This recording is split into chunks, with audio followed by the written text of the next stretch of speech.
외국인들이 한국을 방문하고 가장 크게 놀라는 이유 중 하나는 강매가 거의 없다는 점입니다. 물론 전혀 없는 것은 아니지만 다른 나라들과 비교했을 때 현저히 적은 수준입니다. 해외 유명 관광지를 다녀보면 강매가 얼마나 흔하고 불쾌한 경험인지 쉽게 알 수 있습니다. 이집트를 여행한 사람이라면 대부분 피라미드 앞에서 비슷한 경험을 합니다. 현지인이 호의를 베푸는 척 다가와 사진을 찍어주겠다고 하고 스마트폰을 건네는 순간 사진 몇 장 찍고는 바로 돈을 요구하는 일이 비일비재합니다. 심지어 낙타를 공짜나 아주 싼 값에 태워줄 것처럼 접근했다가 목적지에 다다르면 훨씬 더 많은 돈을 요구하는 경우도 흔합니다.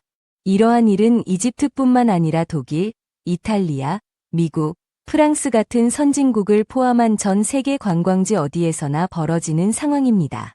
최근에는 어린아이들을 동원하여 아이가 직접 만든 것처럼 보이는 팔찌를 들고 다니며 관광객에게 판매하는 수법도 등장했습니다. 아이들에게 마음이 약한 사람들이 많기 때문에 아이가 간절히 부탁하면 거절하기가 쉽지 않습니다.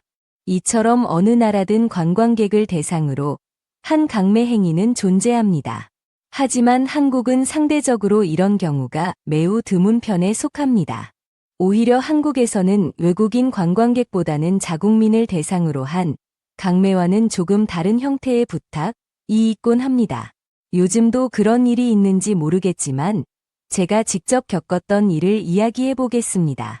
과거 지하철역 앞에서 어떤 아주머니가 다가와 돈이 부족해서 집에 갈 차비가 없다며 도움을 청했습니다. 얼마가 필요하냐고 물으니 인천에서 대구까지 가야 한다며 10,000원, 정 안 되면 5,000원이라도 달라고 했습니다. 지갑을 열어보니 1,000원짜리 3장밖에 없어서 그것이라도 드렸습니다.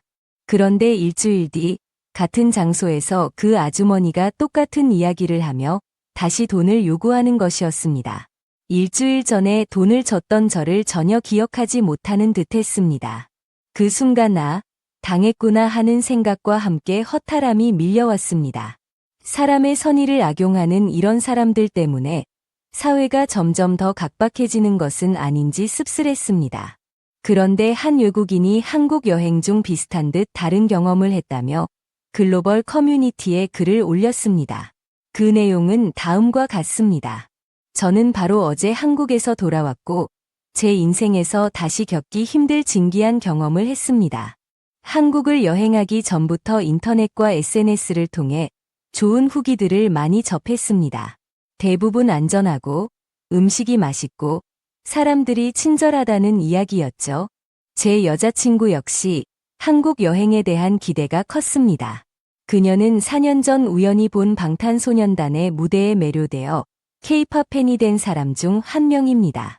솔직히 남자친구로서 그리고 곧 결혼할 사람으로서 아무리 다른 나라의 유명 가수이고 만날 일이 없다고 해도 매일 그들의 이야기를 듣는 것이 썩 유쾌하지만은 않았습니다.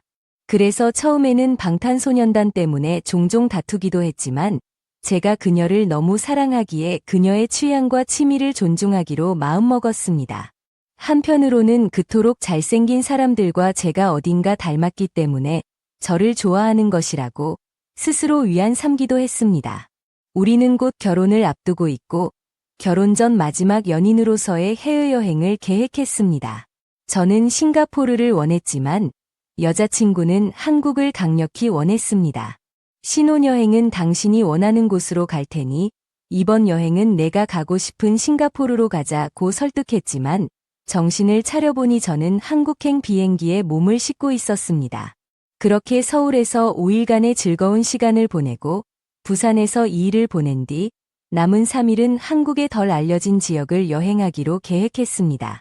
그래서 부산 바로 옆에 위치한 전라도로 향했습니다. 여기서 저희가 간과한 점이 있었습니다. 지도상으로는 부산과 전라도가 멀지 않아 금방 도착할 줄 알았는데 실제로는 서울에서 부산까지 왔던 시간보다 훨씬 더 오래 걸렸습니다. 분명 거리는 절반 이상 짧은데 어떻게 시간이 더 걸릴 수 있는지 의아했지만 거짓말처럼 서울 부산 구간보다 부산 전라도 구간이 훨씬 더 긴 여정이었습니다. 추측컨대 저희가 대중교통을 잘못 이용했을 수도 있지만 한국 여행 전 엑셀로 꼼꼼하게 계획을 세웠던 여자친구가 실수했을 것 같지는 않았습니다. 또 다른 추측은 두 지역 간의 사이가 좋지 않아 일부러 먼 길로 돌아가야만 하는 것은 아닐까 하는 것이었습니다.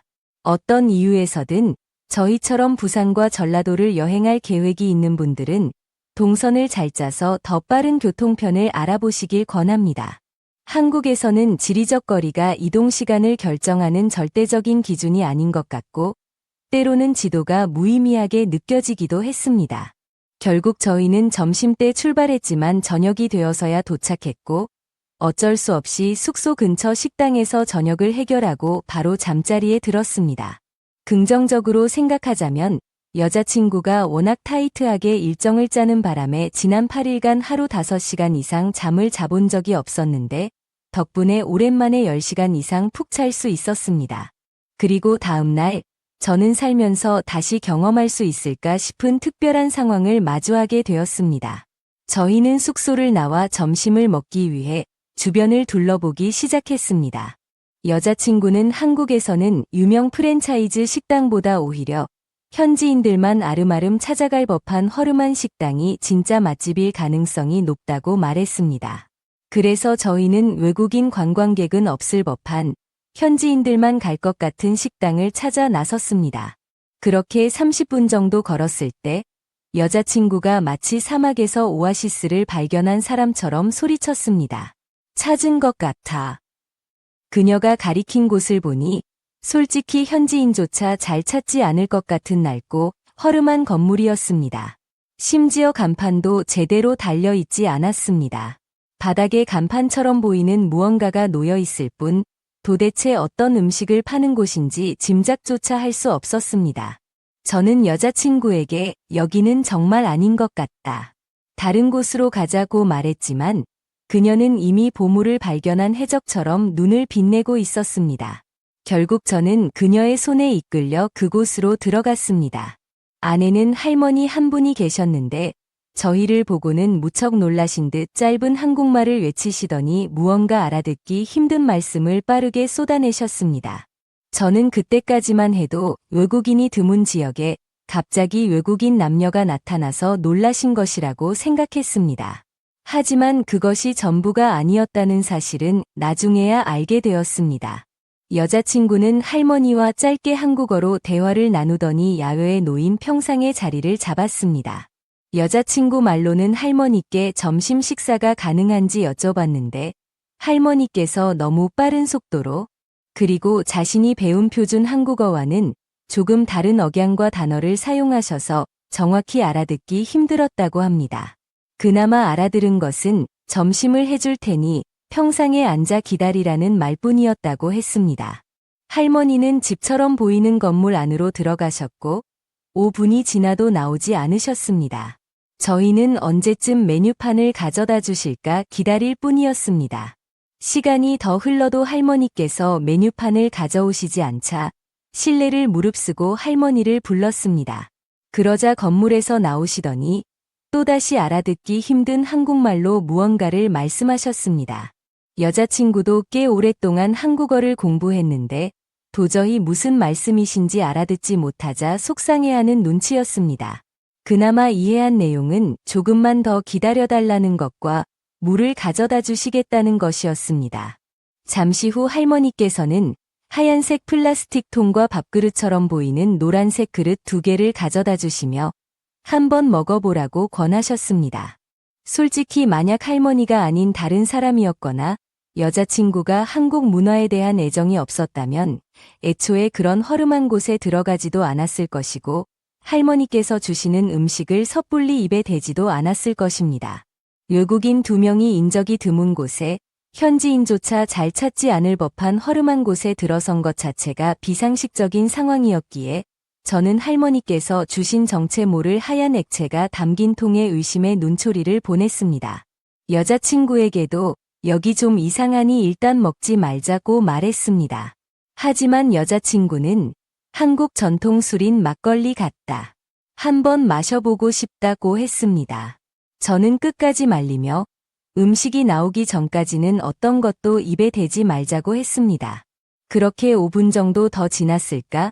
맛있는 냄새가 풍겨오더니 할머니께서 당신의 몸보다 더 커 보이는 쟁반에 여러 가지 음식을 가득 담아 오셨습니다. 저는 얼른 일어나 쟁반을 받아 평상 위로 옮겼습니다. 그런데 할머니께서도 여자친구 옆에 털썩 앉으시더니 왜 아까 주신 하얀 액체를 마시지 않았냐는 듯 무어라 말씀하시는 것 같았습니다. 여자친구와 할머니가 한국어로 대화를 나누니 저는 무슨 내용인지 전혀 알 수 없어 살짝 소외감을 느꼈습니다. 할머니께서는 노란 그릇에 하얀 액체를 따르시더니 제 의심이 어리석었다는 듯이 단숨에 들이켜셨습니다. 하지만 손님에게 내놓은 것을 왜 주인이 마시는지는 여전히 의아했습니다. 여자친구도 할머니를 따라 하얀 액체를 마시더니 이것이 바로 한국 전통 술 막걸리가 맞다고 했습니다. 저는 여기까지 오면서도 도무지 이해할 수 없는 일들 투성이었습니다. 왜 식당 주인이 손님의 음료를 마시는지, 메뉴판도 주지 않고 왜 마음대로 음식을 내왔는지, 손님 한 명 없는 이곳이 과연 식당이 맞는지 모든 것이 혼란스러웠습니다. 특히 제가 한국 여행에서 가장 만족스러웠던 부분이 강매하는 사람들이 없다는 것이었는데, 이름도 모르는 이곳에서, 그것도 식당으로 보이는 곳에서 외국인이라는 이유만으로 강매를 당하게 될 줄은 상상도 못했습니다. 메뉴판도 없이 주인이 마음대로 정한 음식을 내놓다니요. 하지만 여자친구는 제 걱정이 기우라는 듯 맛있게 음식을 먹기 시작했습니다. 그래서 저도 일단 먹어보자는 생각으로 먼저 막걸리부터 한 모금 마셨습니다. 이렇게 달콤한 것이 술이라고 하는 생각이 들었고 미미한 알코올 기운에 기분이 좋아지기 시작했습니다. 다음으로 쟁반 위에 있던 빨간색 음식, 나중에 알고 보니 김치볶음밥이었습니다. 을 먹었는데 짜고 달고 신맛이 입안에서 폭죽처럼 터져 나왔습니다. 한 숟갈 뜰 때마다 다채로운 맛이 느껴졌습니다. 처음으로 한국 라면도 맛보았는데 생각보다는 덜 매웠지만 확실히 매콤한 맛은 강렬했습니다. 그런데 이상하게 자꾸만 손이 갔습니다. 여자친구는 이미 넋을 놓고 음식을 흡입하고 있었고 제가 잠시 맛을 음미하는 사이 모든 음식이 그녀의 뱃속으로 사라질 것만 같아 저 역시 전투적으로 점심 식사에 임했습니다. 그렇게 10분 정도 지났을까? 쟁반 위의 모든 음식은 마치 뼈만 남은 생선처럼 빈 그릇만 덩그러니 남았습니다. 현지인만 갈 것 같은 허름한 곳이 진짜 맛집이라는 여자친구의 말은 사실이었습니다. 물론 서울이나 부산에서 먹었던 치킨, 피자, 삼겹살, 특히 한우도 정말 맛있었지만 한국에서 먹은 음식 중 가장 기억에 남을 음식이 무엇이냐고 묻는다면 저는 망설임 없이 이때 먹은 점심이라고 답할 것입니다. 여자친구도 무척 만족스러웠는지 할머니와 웃으며 이야기를 나눴고 그렇게 10분 정도 더 이야기를 나눈 뒤 저희는 다음 일정을 위해 자리에서 일어났습니다.